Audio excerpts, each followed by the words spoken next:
बिस्मिल्लाहिर्रहमानिर्रहीम।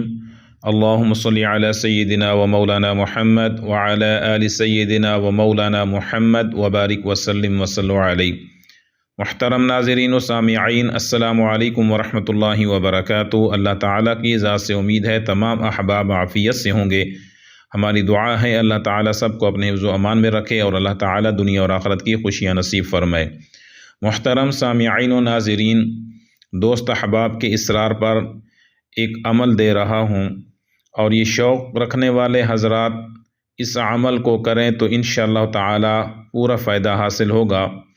और वो अमल ये है कि अगर हम में से कोई भी अपने उन मुर्दा रिश्तेदारों की रूह से मुलाकात करना चाहते हैं या औलिया अल्लाह की रूहों से मिलना चाहते हैं या इसी तरह से हमारे कोई अज़ीज़ व अक़ारिब वालिदैन में से कोई दुनिया से रुख़सत हो चुके हैं, उनकी रूहों से मुलाकात चाहते हैं, तो ये बेहतरीन अमल है। ये एक अमल ज़रूर है लेकिन इसके अंदर भी अल्लाह ताला का हुक्म शामिल है। अल्लाह ताला जो चाहे कर सकते हैं। इन्नल्लाह अला कुल्ली शैइन क़दीर। अल्लाह ताला की ज़ात हर चीज़ पर क़ादिर है। अल्लाह ताला रूहों को ज़िंदों से मिला सकते हैं और अल्लाह ताला मुर्दों को ज़िंदा भी कर सकते हैं। अल्लाह ताला जिस तरह मौत पे क़ादिर हैं तो इसी तरह अल्लाह ताला मुर्दे की रूह से मुलाकात कराने पर भी क़ादिर हैं। अक्सर हज़रात ये सवाल करते हैं कि ये कैसे होगा। आपने देखा होगा कि हमारे औलिया अल्लाह हज़रात, रूहानियत में क़दम रखने वाले हज़रात अक्सर अपने जो बड़े हज़रात होते हैं उनकी क़ुबूर पर, उनकी क़ब्रों पर जाकर हाज़िरी देते हैं और वहाँ बिलमुशाफ़ा उनसे मुलाकात करते हैं।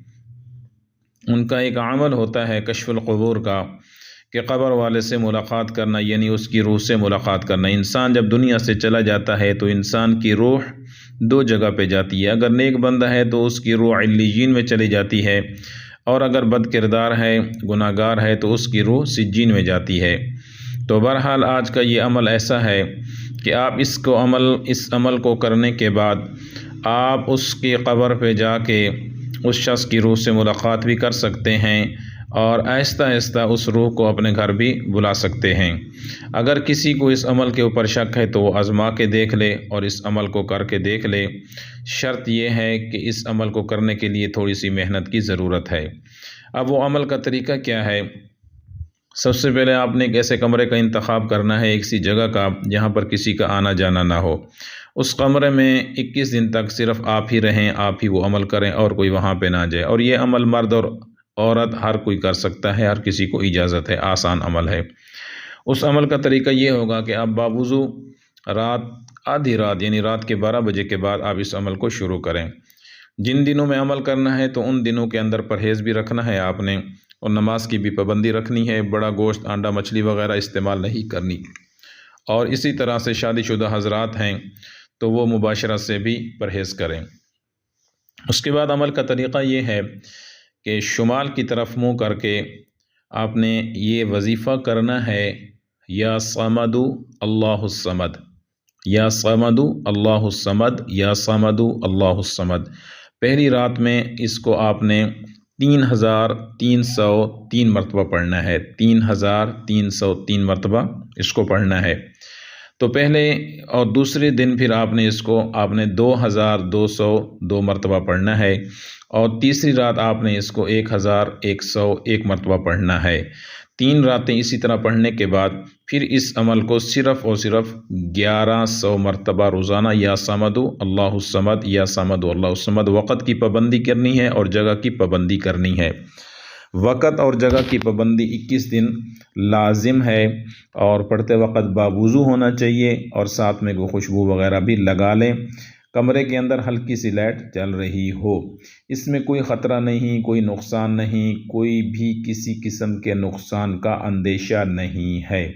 अमल करने वाले हज़रात के लिए बहुत बड़ा तोहफ़ा है। 21 दिन जब मुकम्मल हो जाएं तो आपने रात के वक़्त कब्रिस्तान चले जाना है, बिला खौफ व ख़तर जाना है। बिला खौफ व ख़तर वहाँ बैठ जाएं और वहाँ जाके इस अमल को पढ़ना शुरू कर दें उसकी क़ब्र पे, यानी जिसकी रूह से आपने मुलाकात करनी है। इंशाअल्लाह पहली रात ही आपकी मुलाकात हो जाएगी।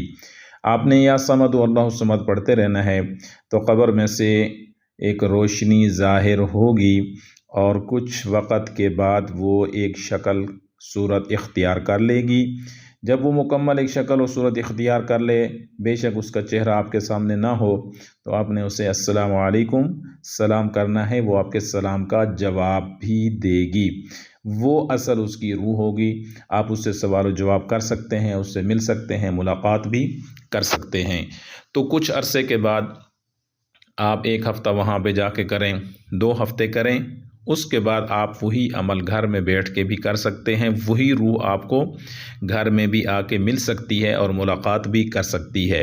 जिस तरह से जिस तरीक़े पे ये अमल आपको बताया गया, आप इसी तरह से ये अमल करें।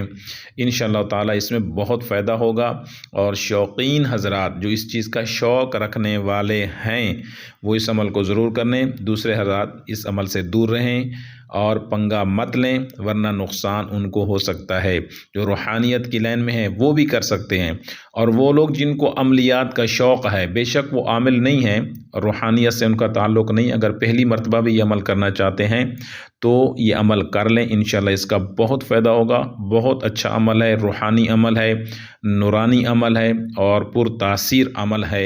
एक बार अमल 21 दिन का कर लें, उसके बाद रोज़ाना इसी वजीफ़े को 100 मरतबा आप पढ़ते रहें। जब कहीं किसी भी कब्र पे जाके आप ये वजीफ़ा पढ़ेंगे, अब कब्र के ऊपर जो पढ़ने की शर्त है वो 313 मरतबा पढ़ना है, तो उसी दौरान ही इंशाअल्लाह उसकी रूह की आमद होगी और आप रूह से मुलाकात कर सकते हैं। तो इंशाअल्लाह ताला इस अमल को करिए और फ़ायदा उठाइए। जो हज़रात शौक़ रखने वाले हैं उनको इस अमल की हमारी तरफ़ से इजाज़त है। अल्लाह ताला का नाम लें और हिम्मत करें, हौसले के साथ पढ़ें, तवज्जो के साथ पढ़ें, तसव्वुर से पढ़ें। इंशाअल्लाह इसमें बहुत ज़्यादा फ़ायदा होगा। अल्लाह ताला हम सबको अपने ज़ुबान